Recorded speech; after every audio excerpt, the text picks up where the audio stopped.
두 번째 그 일곱 교회 중에서 두 번째 교회 보내는 편지 말씀을 나누죠.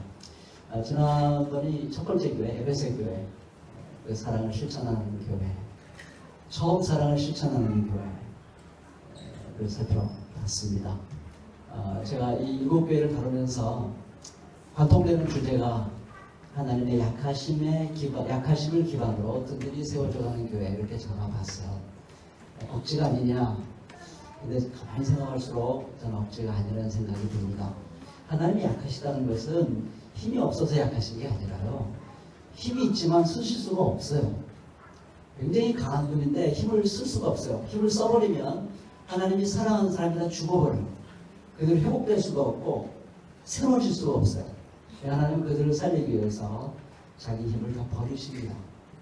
자기 힘을 버리신 객관적인 가장 결정적인 증거가 빨간 안기로 갓난아기로 이 세상에 오신 거고요. 그렇게 인생이 시작됐고 십자가에서 그렇게 비참하게 처형을 당하십니다. 그렇게 태어나실 이유가 없으신 분이고 그렇게 죽으실 이유가 없으신 분이에요. 하나님은 너무나 강한 분이시죠. 근데 사랑하기 때문에 약해질 수밖에 없어요.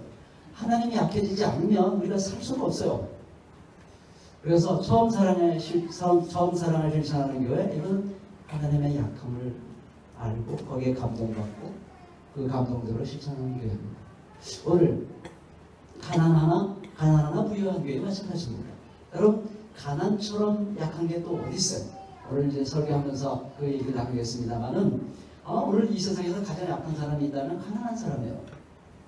정말 이 자본주의 사회에서 돈이 없다면 그건 정말 무능한 존재고 투명인간 취급받습니다. 사람 취급받지 못해요. 말로 안 해서 그렇지 우리 나영욱 씨 생각납니다만 그 사람은 솔직한 사람이에요. 이 백성들 개돼지 아니냐 뭐 이 말. 그 사람을 혼난 이유는 뭐냐면 자식이 그걸 속으로 품고 있어야지 말로 하고 이 자식아 하면서 혼난 겁니다. 속으로 다 그렇게 생각하고 있죠. 말을 했기 때문에 혼난 거예요.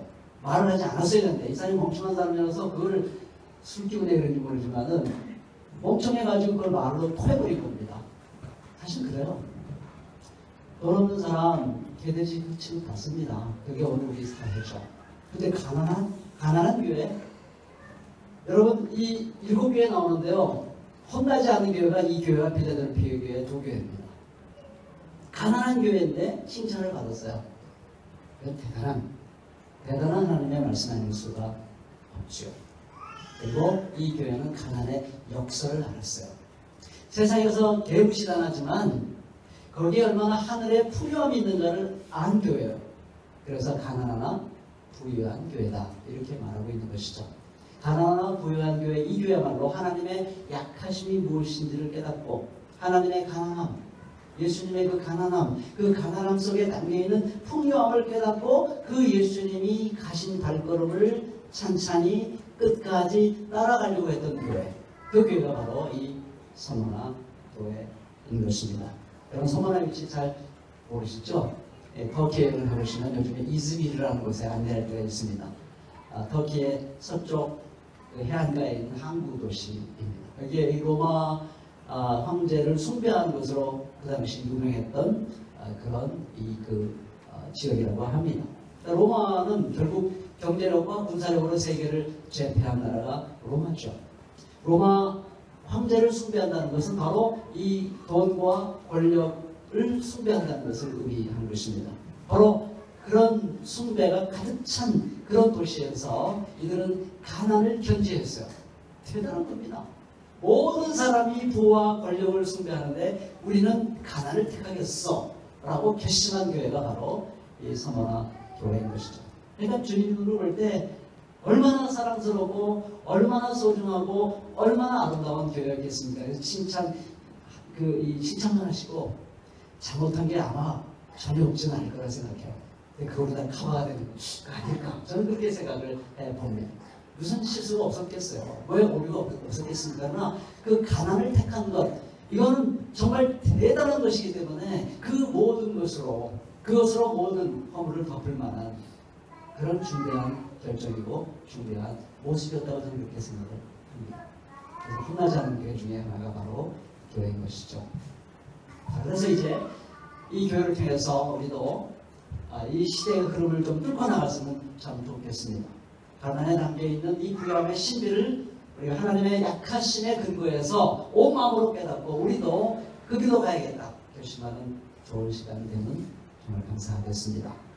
자, 그럼 이제 조금 더 자세하게 천천히 들여다보도록 하겠습니다. 예수님께서 7개 편지를 보낼 때마다 내가 어떤 존재인가를 먼저 소개하라고 이 사도 요한에게 계시해 줍니다. 그래서 각 교회마다 예수님이 자기를 소개하는 그 모습이 조금씩 다른데요. 그것은 그 교회가 기억하고 있는 예수님, 아니면 그 교회가 꼭 반드시 기억해야 될 예수님을 우리에게 보여주고 있는 것입니다. 예수님에게는 다양한 모습이 있어요. 우리 다 기억해야 되겠지만 특별히 우리가 어떤 시대적 상황 속에서 어떤 국면에서 특별히 기억해야 될 모습이 있다는 사실입니다. 그래서 오늘 예수님이 자기를 소개하는 모습은 이렇게 되어 있습니다. 처음이요 마지막이다. 처음이요 마지막이다. 그리고 죽으셨다가 살아나신 분이다. 이렇게 소개하라고 말하고 있습니다. 왜 소모나 교회는 이 예수님이 필요했던 것일까요? 처음이자 마지막이다. 죽었다가 살아난다. 이게 왜 꼭 소모나 교회가 붙들어야 돼, 항상 기억해야 될 예수님 모습일까 하는 것은 이 소모나 교회를 쭉 살펴본 다음에 나중에 말씀드리면 더 잘 이해가 될 겁니다. 이래서 예수님께서 이 소모나 교회에 자기 자신을 이렇게 소개하라고 말씀하셨구나. 이해가 될 거예요. 자, 칭찬받은 점이 뭔가 살펴보도록 하겠습니다. 환난과 궁핍이라고 되어 있습니다. 내가 잘한다. 너희들은 환난과 궁핍을 당하고 있다는 것을 내가 잘한다. 나는 내가 당한 환난과 궁핍을 알고 있다. 이렇게 말씀하고 있는 것이죠. 환난이 뭘까? 궁핍이 뭘까? 이게 자세한 설명이 안 나와 있는데요. 이 계시록 전체와 성경 전체를 보면 그게 무슨 뜻인지를 감잡을 수가 있습니다. 특히 계시록 1장 9절을 보면 사도 요한이 자기 자신을 이렇게 소개하고 있습니다. 이 저자죠. 계시록의 저자입니다. 나는 내가 당한 환난과 예수 안에서 여러분의 형제요, 예수 안에서 환난과 그 나라와 인내에 여러분과 더불어 참여한 사람인 나 요한은 하나님의 말씀과 예수에 대한 증언 때문에 반모라는 섬에 갇혀있게 되었습니다. 이렇게 여기 있습니다. 여러분들이 환난을 겪고 인내를 감내하고 있는데 나도 여러분들과 더불어 여러분들의 환난에 참여하고 나도 인내를 견디고 있습니다. 이렇게 얘기하고 있어요. 왜 이들은 환난을 당하고 있는 것일까요? 힌트가 나와 있습니다. 하나님의 말씀과 예수를 철저하게 충성스럽게 증언하다가 반모섬, 제가 지난번에 잠깐 말씀드렸죠. 이게 지금의 그리스와 거기에 중간에 있는 작은 섬입니다. 이 섬으로 유배를 당한 것이죠. 로마 제국의 위협적인 존재였습니다. 참 세상은요, 총칼을 든 사람만 무서워하는 게 아닙니다. 세상이 정말 무서워하는 사람은 누군지 압니까? 세상이 정말로 무서워하는 사람은 이렇게 죽음을 두려워하지 아니하고 이 세상의 가치, 이 세상의 가치는 돈과 권력인데 아니야! 그걸 뒤집어 엎는 혁명적인 그런 사고와 신념을 가지고 살아가는데 그 신념을 지키기 위해서 자기 목숨을 바치는 것을 조금도 두려워하지 아니해요. 총과 권력 앞에 두려워하지 않아요. 기가 꺾이지 않아요. 추격이 들지 않아요. 나는 끝까지 간다 하는 사람, 이런 사람이 무서운 사람이에요. 세상은 사실 이런 사람을 무서워합니다. 총과 칼을 안 들었는데 로마의 그 어마어마한 군대와 어마어마한 경찰 앞에 이 사람이 뭐 그렇게 위험하겠어요. 근데 위험한 것이죠. 그런 사람이 시대를 뒤집어 엎는 놀라운 힘을 갖고 있는 사람인 것이죠.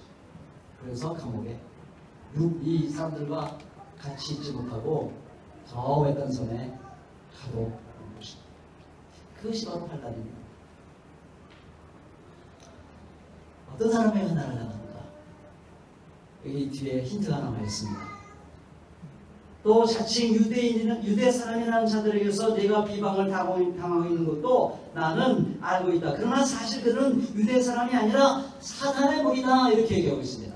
이런 사람들에게 온갖 비방을 다 받았고 그 하나의 예에 지나지 아니하고 다양한 하나를 당했죠. 유대인 신앙적, 신학적, 역사적, 민족적 정통성을 가지고 있다고 하는 사람들이었습니다. 근데 이들이 가장 신앙적으로나 신학적으로나 역사적으로나 민족적으로나 가장 정통성이 있는 그런 나라의 백성이라고 생각했던 이 사람들이 사탄의 무리다 이렇게 말하고 있어요. 이 성경의 언어가요 정말 여러분들 너무 부드러운 말만 하는 사람은 조심스럽게 바라봐요. 너무 좋은 말만 하는 사람들, 그 입에서 이런 말이 안 나오는 사람들, 저는 너무 많이 나오나? 저는 좀 절제를 할 필요가 있겠습니다만은 이런 말이 안 나오는 사람들은 수상한 사람들, 달콤한 말, 좋은 말로만 계속 얘기하는 사람들, 네, 그런 사람들은 좀 수상한 사람들입니다. 성도를 이용해서 갈취하겠다는 사람들이에요. 좋은 말을 유혹해서 자기 속을 채우겠다는 사람들이 주로 그렇습니다. 사탄의 문제 이런 말 자꾸 하면 사람들이 불편해요. 교회 와서 달달한 말을 듣고 싶어 하지 왜 이런 말 듣고 싶어 합니까? 그렇지도 세상이 피곤하고 지치고 죽겠는데 교회 와서라도 좀 달달한 말씀을 들어야 살만하지 않겠어요? 그래서 여러분들 고생 많습니다. 제가 그런 목소리를 들어서 쓰고 있는데요. 그래서 참 고마운 마음으로 이 교회 목회를 합니다. 그래도 와주시니까 얼마나 고마워요. 사탄의 무리다. 여러분 사탄의 특징이 뭔지 압니까? 뭐 사탄하면 뿔 날린 사람 이름이 사탄이 아니에요. 막 이상한 막 시커먼 사람, 이빨 막 나온 사람, 저도 좀 나오긴 했습니다만 그런 사람을 말하는 게 아니고요. 외적인 게 아니고요. 내면이에요. 내면이 그 사람이 사탄인가를 얘기해 주는 겁니다. 요한복음 8장 44절 예수님께서 정확하게 사탄의 정체를 밝혀주고 있습니다. 너희는 너희 아비인 악마가 이 사탄이에요. 악마에게서 났으며 또 그 아비의 욕망대로 하려고 한다. 그는 처음부터 살인자였다. 그는 진리편에 있지 않다. 그것은 그 속에 진리가 없기 때문이다. 그가 거짓말을 할 때는 본성에서 그렇게 하는 것이다. 그는 거짓말쟁이며 거짓의 아비이기 때문이다. 세 가지 특징이 나옵니다. 욕망, 탐욕의 존재입니다. 살인자, 폭력과 야만의 존재입니다. 진리가 없고 늘 거짓말을 본성에서 우러나온 대로 거짓말을 해요. 거짓말이 몸에 뱄어요. 거짓말을 얘기할 때 진실을 얘기하는 것처럼 아주 자연스럽게 얘기합니다. 삼일체입니다. 탐욕과 폭력과 거짓은 삼일체예요. 사람이 탐욕을 가지면요 이 세상의 모든 걸 쓸어 모아야 됩니다. 내 걸로 만들어야 돼요. 그렇지 않습니까? 내가 소유권을 행사해야 됩니다. 우리 대한민국의 이 국민의 주권이 무너진 이유 뭡니까? 왜 무너졌습니까? 왜 우리는 사람스럽게 대한민국은 민주공화국이라 어제도 열심히 이렇게 불렀습니까? 몇몇 사람이 그리고 재벌을 등에 업고 국민의 재산을 자기의 소유로 삼은 거 아닙니까? 자기 마음대로 불린 것 아닙니까? 그게 탐욕이죠. 그렇게 탐욕을 하려면 폭력을 쓰지 않을 수가 없어요. 어제 이승환 씨가 그렇게 얘기했잖아요. 가수가. 참 멋지잖아요. 제가 국가로부터 폭력을 당하고 있는 것 같아서 폭행을 당하는 것 같아서 굉장히 아프다 그랬어요. 어제 공감하셨습니까? 우리가 지도자에게 지금 폭행을 당하고 있는 거예요. 뺏김이 강탈을 당하고 있는 거거든요. 살인적일 수밖에 없습니다. 그리고 그것을 지키기 위해서는 공권력을 사용하지 않을 수가 없어요. 우리 지금 대한민국 정권이 얼마나 폭력적인가는 세월호 304명을 죽여놓고 304명을 구출하지 못하고 가장 책임을 져야 될 사람들이 큰 소리 치고 있는 거예요. 합법을 가정했어요. 정말 이 민족은 지금 폭력적인 세상입니다. 어떻게 그럴 수 있을까요? 저는 박근혜 대통령이 울 때 그 304명을 그 죽은 사람들을 얘기하면서 울 줄 알았어요. 근데 그 얘기하면서 울지 않더라고요. 그 맨 뒷자리를 꺼서 우는데요. 내가 그 설명하지 않겠어요. 왜 거기서 눈물이 나왔는지 내가 말하지 않겠어요. 울려면 그 죽은 사람들을 얘기하면서 울었어야겠죠. 더 이상 울지 않습니다. 제가 어제 참 눈물겨운 장면이 저에게 있었습니다. 어떻게 했더라 세월을 유적 곁을 가게 됐어요. 근데 그 중에 한 사람이 막 뛰어나오더라고요. 뛰어나온 내 손을 꽉 잡는데 제가 한 거 없어요. 그 잃어버린 자녀의 생명의 소중함과 그들의 억울함과 그것을 잠깐 공감해 준 것 외에는 제가 그분들 위해서 해준 게 없어요. 근데 막 열심히 시위하고 가시다가 저를 보고서는 그 대열에서 딱 정렬해가지고 가시는데 뛰어나가지고 제 손을 잡아주더라고요. 그때는 그들이 너무 아팠기 때문입니다. 너무 슬펐기 때문입니다. 그런데 지도자가 그들 아픈 것을 보고 모릅니까? 혼입니다. 공권력으로 누릅니까? 합법을 가정해서 누르고 있습니까? 백남기 농민 정말 저는 속이 터지는 줄 알았어요. 정말 속이 터지는 줄 알았어요. 아니 너무나 명확한 사실인데 물대표를 쏜 경찰청장이 사과할 수 없다고요? 아직 법정에 들어가지 않아 사과할 수 없다고요? 그리고 부검하겠다고요? 병사라고요? 살인적인 조건. 그걸 감추니까 끊임없이 거짓말을 해야 됩니다. 자기들이 얼마나 탐욕적이고 얼마나 폭력적인가를, 얼마나 거짓된가를, 폭력적인가를 자기들이 감추기 위해서는 끊임없이 거짓말을 할 수밖에 없어요. 이번에 대통령이 사과하는 과정을 보십시오. 계속 숨기는 거 아니에요. 그래서 또 드러나면 조금 열어주고, 좀 드러나면 조금 열어주고, 얼만큼 드러나야 될지 안 드러났으면 좋겠어요. 드러나면 우리가 기절해버릴 것 같아요.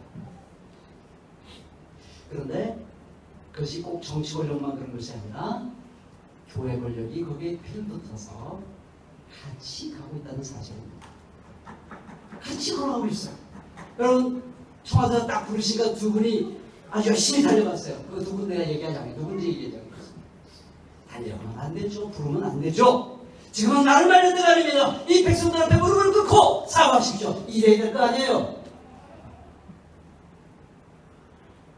가서 덮어주는 역할을 합니다. 여러분 그런 분들이 우리 교계에 올라오고 우리 대한민국 교회의 정통입니다. 그래서 하나님 나라의 정의와 평화와 생명을 하여 걸어가는 사람들은 그런 사람들에게 온갖 비방을 받게 되어 있습니다. 어떤 비방을 받을까요? 여러분들 상상에 맡깁니다. 다양한 비방을 받게 되어 있어요. 자, 말하자면 이 서머날 교회는 그런 자리에서 그거를 잘 감당하는 것입니다. 그러니까 그걸 감당하다 보면 가난해질 수밖에 없는 거예요. 그런 사람이, 그런 교회가 어떻게 부자 교회가 될 수 있을까요? 그래서 여러분들 부자가 그런 게 한 사람도 안 돼. 그렇게 생각하지 마세요. 부자가 천국 들어갈 수 있어요, 없어요? 부자가 하나님 나라에 들어갈 수 있어요, 없어요? 원론적으로, 원칙적으로 없어요? 들어갈 수 있어요. 근데 조건이 하나 있어요. 조건이 뭐죠? 바늘기를 키우면 들어갈 수 있습니다. 바늘기를 키우면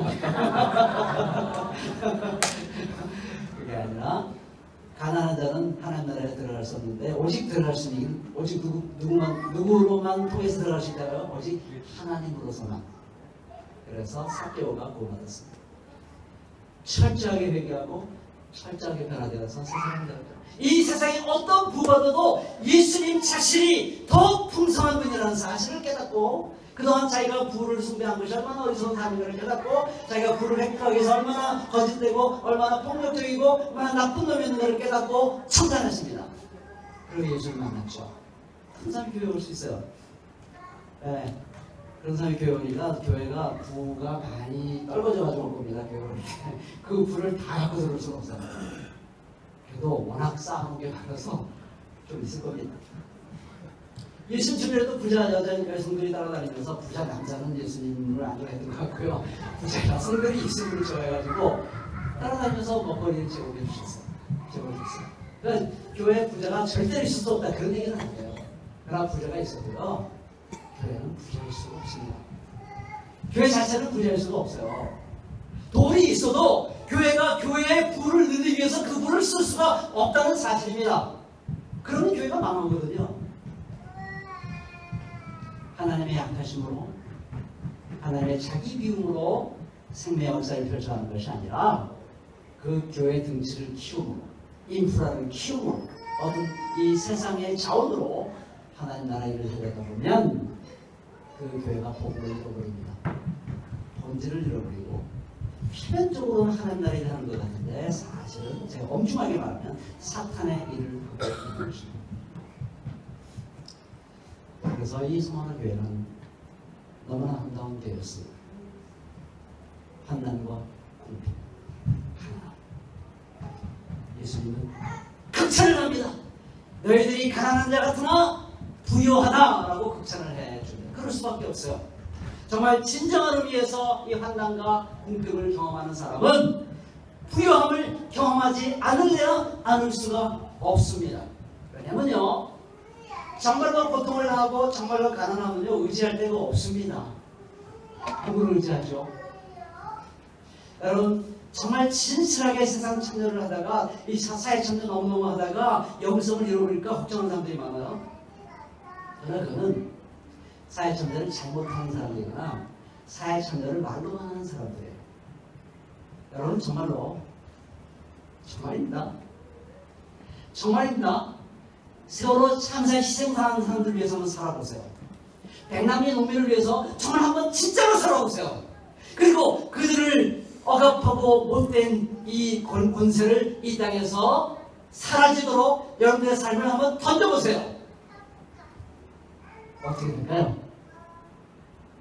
여러분 하나님을 의지하지 않고는 한순간도 살 수가 없어요.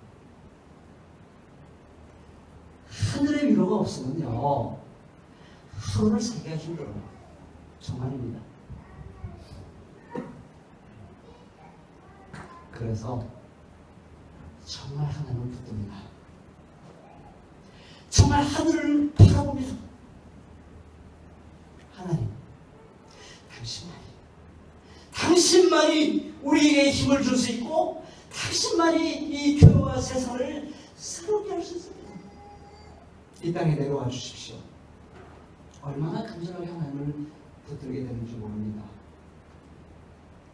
세상 참여하다가 하나님을 잃어버린다고요? 그건 거짓말입니다. 그럴 수가 없습니다. 그러면 그 사람은 계속 그 길을 갈 수가 없거든요. 편들하나 낙심하나 그렇습니다. 그래서 그런 사람은 부유함을 경험하지 않을 수가 없어요. 하나님의 위로를 받게 됩니다. 하나님이 동행하신 것을 깨닫게 되면 하나님의 영광이 뭔가를 보기 때문에 예수님을 만져볼 수 있기 때문에 그는 압니다. 십자가에 죽으면서 다 이뤘다고 말씀하신 그 예수님의 말씀이 무슨 뜻인지를 알아요. 다 알 수는 없죠. 그러나 그것을 이해할 수 있게 됩니다. 자, 이제 말씀을 맺겠습니다. 이런 사람들에게는 더 채찍질을 하십니다. 내가 잠시 받을 고난을 두려워하지 말아라. 보아라, 악마가 너희를 시험하여 넘어뜨리려고 너희 가운데서 몇 사람을 감옥에다 집어넣으려고 한다. 너희는 열흘 동안 환난을 당할 것이다. 네. 이거 아무 얘기하는 말 아닙니다. 너무 걱정하지 마세요. 이거는 서머나 교회같이 칭찬받는 교회만 주실 수 있는 말씀이에요. 아무에게나 이런 말씀할 수 없죠. 공기가 가난을 기꺼이 참으면서 그 부요함을 깨달은 사람들에게는 하나님께서 너무나 많은 걸 기대하시는 것입니다. 그래, 너희들이야말로 나를 따라오시는 사람들이구나. 내가 너희들과 함께 할 테니까 그 길을 쭉 가거라. 이렇게 말씀해 주시죠. 열은 짧은 기간입니다. 그 기간은 제한되어 있다는 것입니다. 그래서 끝까지 견뎌내고 감옥에 들어갈지라도 죽음이 너를 위협할지라도 그 길을 끝까지 가시기를 간절히 바란다. 부탁한다. 두려워하지 말고 그 길을 가라 라고 부탁하고 있습니다. 여러분, 교회 여러분들 오셔서 주님에게 무슨 말씀을 기대하십니까? 그래, 이 세상의 풍파를 너는 견딜 거야. 너에게 풍파가 없어질 거야. 너는 잘 될 거야. 성공할 거야. 높은 데 올라갈 거야. 여러분, 그걸 기대하면서 교회를 나오십니까? 아닙니다. 주님께서 여러분들의 기대하시는 것은 끝까지 참는 것입니다. 참음의 믿음, 견딤의 믿음, 죽도록 죽음이 나에게 다가올지라도 나는 끝까지 주님을 향한 충성심을 버릴 수 없습니다. 저는 그 길을 끝까지 가겠습니다. 주님께서 우리에게 이렇게 말씀하십니다. 우리 한국교회가 지금 임원회의 된 것은 너무나 당연지사입니다. 교회에서 이런 견딤의 믿음을 가르쳐주지 않는데 어찌 교회가 부패하지 않을 수가 있겠습니까? 이런 교회에 주시는 위로가 예수님은 처음이요 마지막이죠. 죽었다가 다시 살아나는 자. 이 말씀이 이런 사람들에게 놀라운 위로가 되지 않을 수가 없습니다. 이 말씀을 통해서 오늘 집착했던 우리의 눈길을 들어서 역사의 시작과 역사의 완성을 바라보게 되고 그 웅장한 하나님의 역사의 흐름 속에 내가 하나님과 함께 이 역사의 무대에서 그 완성을 향하여 역사의 주인공으로 하나님과 함께 내가 가고 있구나 라고 깨달을 때 그것이 얼마나 우리에게 큰 위로와 희망이 될 수 있겠습니까? 죽었다가 다시 살아셨구나. 내가 지금 이 땅에서 죽음의 길을 가지만 그것이 부활의 길이구나 하는 걸 깨달을 때 우리는 그 길을 기꺼이 걸어갈 수가 있는 것입니다. 우리는 이 주님을 붙들고 가난하고 하나하나 부유한 그 교회를 선택하고 그 길을 끝까지 걸어가는 저희들이 꼭 될 수 있기를 주님의 이름으로 축원합니다.